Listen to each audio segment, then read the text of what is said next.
Halo Bray, kembali lagi di Gaptek.id dan di video kali ini adalah pertama kalinya gua untuk mencoba mechanical keyboard dengan optical switch. Dan kali ini keyboard yang ada di sebelah gua adalah dari Rexus, yaitu Legionnaire MX8.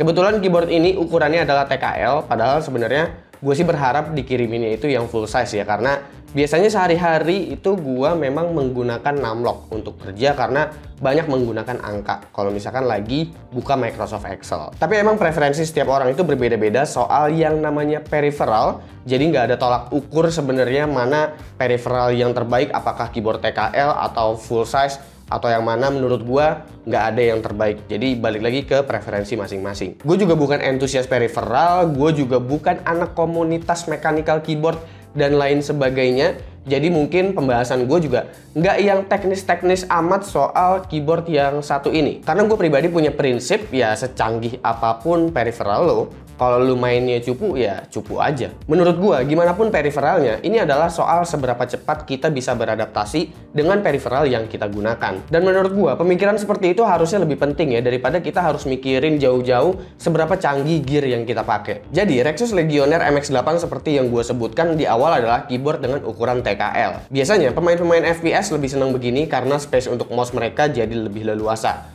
Gue pribadi suka dengan bahan materialnya. Aksen-aksen emas ini dia coating aja, bukan metal beneran, aslinya tetap plastik. Tapi gue suka, karena biasanya kalau ujung-ujungnya dikasih metal, ini malah kadang suka nyetrum. Jadi gue emang lebih suka bahan ABS plastik kayak gini. Lalu ini keyboard juga udah IP67, Rexus nyebutnya waterproof ini. Harusnya yang bener itu adalah water resistant sekali ya, bukan waterproof. Karena ya ini adalah IP67, yang dimana setahu gue sih ini bukan anti air sepenuhnya. Dudukannya ini besar, jadi kalau digeser-geser dia nggak nutup lagi gitu. Oke-oke aja buat gua. Soal kabel meski udah tercover dengan nilon, ini jenis kabel yang agak kaku, jadi ya agak gimana gitu. Untungnya Rexus kasih detail-detail kecil sih, kayak penutup USB, abis itu strap juga disediain. Lalu bukan keycaps juga udah diselipin di bagian bawah. Untuk switch ini pertama kali gue cobain yang namanya optical switch.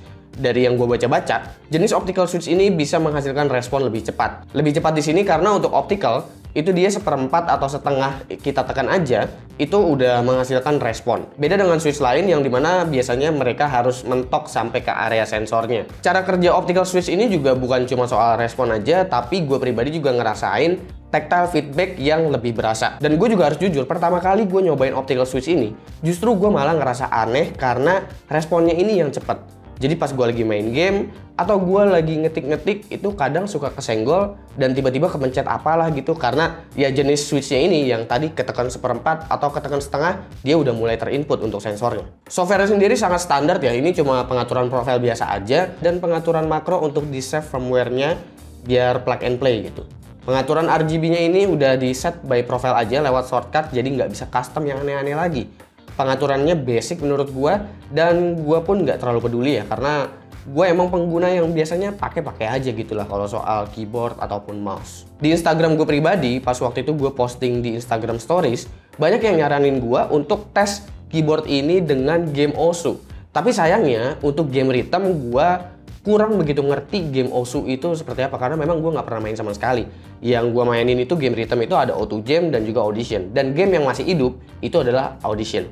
Dan kebetulan Audition itu ada mode Guitar Master yang dimana kita bisa ngetes ghosting itu seperti apa, karena banyak neken tombol, abis itu spammingnya juga dapat, abis itu otomatis hampir rata-rata seluruh game rhythm itu mengandalkan respon karena ada bar yang dimana kita bakalan ngepasin yang namanya tombol-tombol itu. Jadi gue rasa tanpa perlu bacot-bacot lagi, kira-kira apakah gue bisa beradaptasi dengan cepat menggunakan keyboard ini apa enggak, kita kayaknya langsung cobain aja untuk main di game Audition dengan mode Guitar Master.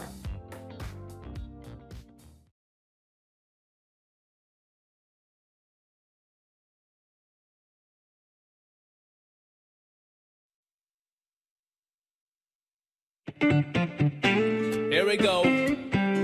Jobra. In Audition. New collabo.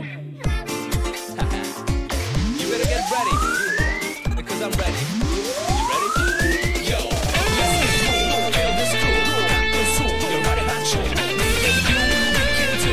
Make it hot or make it cool. And I can't go do my own. Just do it. So it's time to do it.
미치는 과제 또 반복되는 테스트 노래 할 일 내게 로미오 베스트 Yes Can you feel the love tonight You wanna make love tonight 그렇다면 따라와 우리와 함께 나는 너의 sing song Let's go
Oke, jadi setelah gue coba keyboard ini, gue sebenarnya beradaptasi agak lama ya. Gue masih belum terlalu terbiasa dengan respon super cepat untuk main game rhythm sebenarnya. Rasanya gimana ya? Lo jadi harus terbiasa lebih santai aja gitu buat mencet, tapi fokus lo jangan sampai hilang gara-gara lo nggak jadi terburu-buru untuk mencet. Emang sebenarnya mungkin bedanya cuma beberapa milisecond ya. Tapi itu ketika lu lagi main game itu berasa banget kalau misalkan yang biasanya lu lagi main game itu sebenarnya lu ada mencetnya duluan, itu jadi harus lebih santai gitu, jadi harus lebih pas karena ya responnya tadi, dimana biasanya kalau gue menggunakan keyboard mungkin ada delaynya gitu, lebih delay daripada optical switch, tapi kali ini justru delaynya lebih kecil sehingga justru gue ngerasanya mencetnya jadi terburu-buru ketika gue pakai optical switch. Gimana sih ngejelasinnya, gue juga agak susah ya, mungkin kalau lu ngerasain langsung, kalau lu udah terbiasa juga dengan game-game rhythm, abis itu lu gonta-ganti keyboard, mungkin lu akan lebih bisa ngerasain feel-nya kayak gimana. Tapi gue rasa kalau misalkan lu main game FPS sih seharusnya nggak terlalu berasa, dan bahkan secara teori seharusnya bisa lebih ngebantu lu ya, karena secara teori di atas kertas optical switch itu memang punya respon yang jauh lebih cepat juga. Tapi ya seperti yang gue bilang di awal, ini balik lagi ke preferensi masing-masing. Karena gue pribadi, gue bukan seorang expertise dan gue bukan seorang entusias peripheral. Gue nggak terlalu peduli dengan hal-hal teknis yang ada di gaming keyboard atau di gaming mouse. Menurut gue ya pakai aja, kalau kita bisa beradaptasi dan kita bisa jago untuk main gamenya, ya pasti bakalan jago juga ujung-ujungnya gitu. Dan kalau lu terlalu mikirin hal-hal teknis yang ada di gaming peripheral lu, seperti gaming keyboard lu, gue yakin lu nggak akan jago-jago sih main gamenya. Jadi gue rasa sepinter-pinternya aja lu bagaimana caranya lu bisa beradaptasi dengan gaming peripheral yang lu punya. Dan kalau dipakai buat ngetik sih ya menurut gua keyboard ini ya nyaman-nyaman aja. Udah gitu suaranya juga nggak terlalu berisik kok.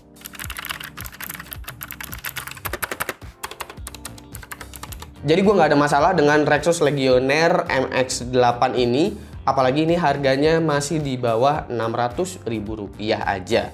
Kira-kira menurut kalian gimana? Coba kalian komen di bawah dan kasih pendapat kalian masing-masing.